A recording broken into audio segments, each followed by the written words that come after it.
Comme des professionnels, ils présentent leur magazine en conférence de presse. Le petit fanzine, ce sont 40 pages d'informations sur les violences sexuelles à destination des collégiens, des lycéens et des étudiants. C'est un outil dans lequel on va trouver des conseils, des témoignages peut-être qui vont faire écho à ce qu'on a vécu.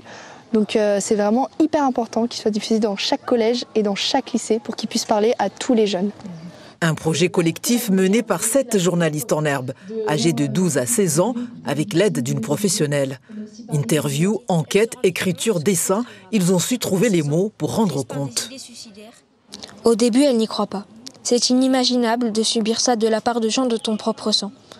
Tania a été victime d'inceste et elle se rend vite compte que c'est très grave. À 16 ans, prise par des idées suicidaires, elle en parle à son psychologue.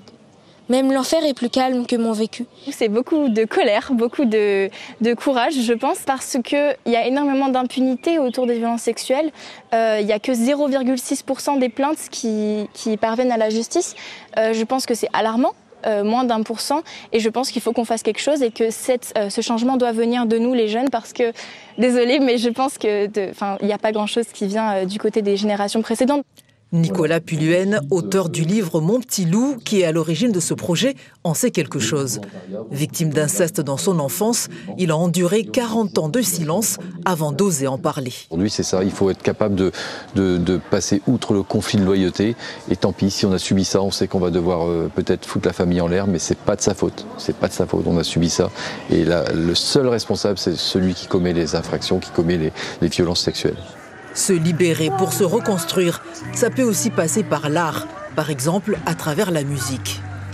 Si seulement je pouvais retrouver mon enfance,